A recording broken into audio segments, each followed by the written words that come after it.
اوس دغه افغان کډوال کیسه ورو چې په ډیره کمه موده کې په امریکا کې نورو افغان کډوال ته د کار د زمینې برابرولو هڅې پیل کړي.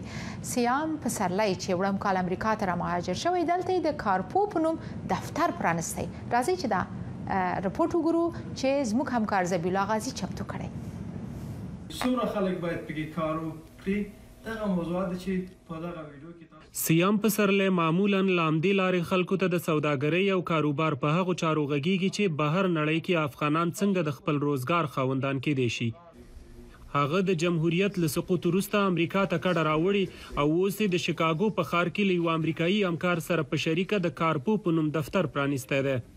دوی په عموم کې مهاجرو او خاصتاً هغو افغانانو ته د کارموندنې لپاره سیویانې جوړوي او بیا یې ځینو کمپنیو ته ورپېژني چې لږ تر لږه په یوه برخه کې پوهیږي. کوم خلکو ته کارونه پیدا کړي رزومیان یې لیکلي لزګونو ته رسیږي تر اوسه پورې سلګونو ته نه وي رسیدلي. ولې دې نه مخکې پخوا ما د نورو اداراتو سره کار کوو چې هلته ما سلګونه افغانان په مختلفو اداراتو کې مقرر کړل نندارتونونه مې ترسره کړل. ولې د دې شرکت چون تازه دی نوی مو پیل کړی موږ په سیستم سازي باندې کار کوو چې منظم سیستم جوړ کړو دغه سیستم پر اساس باندې دغه افغانان په مختلفو اداراتو کې ځای په ځای سي.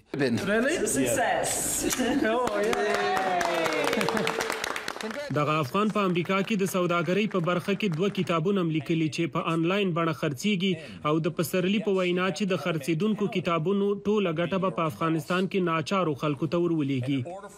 ما درې واړه کتابونه په امازون کې ماشاءالله ډېر ښه پرمخ روان دي او ما د سیو ژمنه کړې چې څومره عواید د خپل کتابونو څخه خلاص راوړم هغه د غریبو خلکو مال دی. زه غریبو خلکو ته ورسوم هغه افغانان چې په افغانستان کې دي او مشکلات لري ستونزې لري د کتابونو چې زه پلورم دغه پیسې اخلم غریبو کورنۍ ته ورکوم. هغه په افغانستان کې دننه او مهاجرو شو افغانانو ته د فیسبوک او نورو ټولنیزو رسنیو له لارې مشورې ورکوي چې خلک څنګه کولی شي خپل کاروبار ولري. رابرټ فیرل د سیام الدین همکار دی.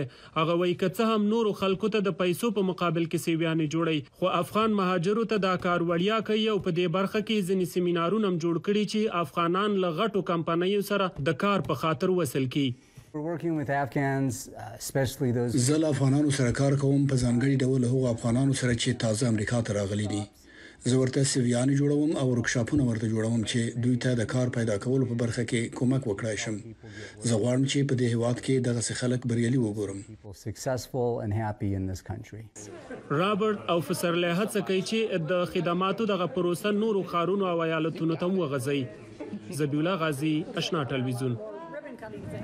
دوی ته د لا بریا په هیله دا خبرونه هم پای ته رسیږي. تاسو د ملتیا نه مننه کوو. تاسو د امریکا غږ د ریو پښتو رادیویي او تلویزیونی خبرونه او د افغانستان سیمې او نړۍ په اړه خبرونه زموږ